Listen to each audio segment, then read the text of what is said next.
آج کی کہانی اس شخص کی ہے جس کے انکشافات کے بعد اس ملک کے لاکھوں لوگوں نے آنسو بہائے تھے اور سینکڑوں والدین دھاڑے مارتے ہوئے اپنے گھروں سے نکل پڑے اور وانن فانن لاہور پہنچنا چاہتے تھے۔ مجھے آج بھی یاد ہے، یہ 99 کی بات ہے، جب ایک روزنامہ جنگ کے ہیڈ آفس لاہور میں ایک شخص داخل ہوا اور اس نے کہا کہ میں کچھ انکشافات کرنا چاہتا ہوں، لیکن میں روزنامہ جنگ کے مالک سے ملنا چاہتا ہوں، اس سے نیچے میں کسی سے بات نہیں کروں گا۔ ایڈیٹر ان چیف سے اس کی ملاقات کروائی گئی، کیمرے آن ہوئے اور اس نے اپنا بیان ریکارڈ کرنا شروع کیا۔ اس نے کہا کہ بچپن میں مجھے سیکسول وائلنس کا سامنا تھا، لیکن پیرنٹس کے ساتھ ایک میوچل ٹرسٹ کا رشتہ قائم نہیں تھا، کمیونیکیشن گیپ تھا، میں اپنے پیرنٹس کو بتا نہیں سکتا تھا۔ تو اس طرح خوف اور سیکسول وائلنس میں میری پرورش ہوئی، لیکن جب میں شعور کی عمر کو پہنچا تو میں نے فیصلہ کیا کہ میں اس معاشرے سے انتقام لوں گا، اور پھر اس جذبے کو تسکین دینے کے لیے میں اب تک 100 سے زائد بچوں کو جنسی تشدد کے بعد موت کے گھاٹ اتار چکا ہوں۔ جب اسے پوچھا گیا کہ تمہارے پاس اس کا ثبوت کیا ہے، تو اس نے کہا کہ ان 100 بچوں کے کپڑے اور جوتے میں نے اپنے فلیٹ میں بطور ثبوت سنبھال کے رکھے ہوئے ہیں۔ اور جب ان سے ڈیڈ باڈیز کے متعلق پوچھا گیا تو اس نے کہا کہ کیمیکل کے ڈرمز میں نے ان معصوم بچوں کی لاشوں کو ڈال دیا تھا، اور جب وہ لکوڈ میں تبدیل ہو گئیں تو پھر واش روم میں نے ان کو بہا دیا تھا۔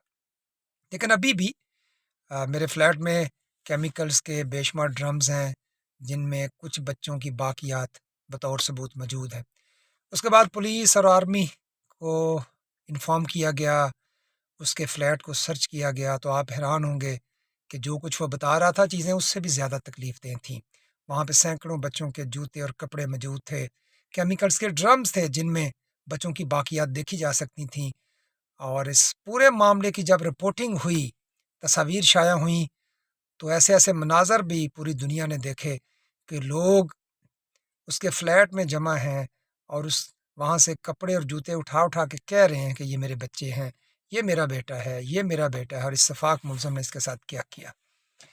اس واقعے کو 25 سال گزر چکے ہیں۔ میں آج بھی سوچتا ہوں اس اتنے بڑے سانے سے ہم نے کیا سیکھا؟ کیا اس واقعے کے بعد والدین اور بچوں کا کمیونیکیشن گیپ ختم ہوا؟ کیا تلخ رویوں میں بہتری آئی؟ کیا ہم اپنے بچوں کو گڈ اور بیڈ ٹچ کے متعلق بتایا؟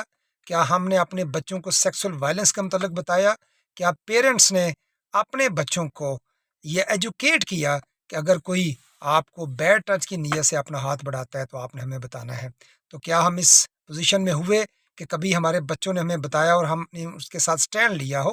کیا ہم نے ان پوری صورتحال کو، پورے سینیریو کو بہتر کرنے کے لیے کچھ کیا؟ اس کا جواب ہے کہ ہم نے کچھ نہیں کیا۔ اتنا بڑا حادثہ تھا، ہم نے اس کو پاؤں کی ٹھوکر سے ماضی کے دریچے میں دفن کر دیا، اور یہی وہ جگہ تھی کہ جہاں سے چیزیں بہتر نہیں ہوئیں۔ لیکن بہت کم لوگ تھے جنہوں نے اپنے رویوں کو بہتر کیا۔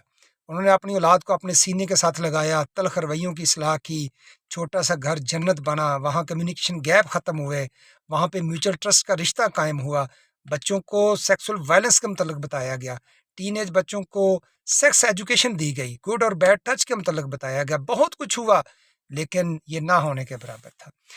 لیکن ابھی ضرورت اس امر کی ہے کہ پیرنٹس کی سطح پہ، اساتذہ کی سطح پہ، اور سوسائٹی کے جتنے بھی سٹیک ہولڈرز ہیں، چاہے وہ ہیومن رائٹس کے لیے کام کرنے والی این جی اوز ہیں، اس چیزوں کو بار بار ایڈریس ہونا چاہیے۔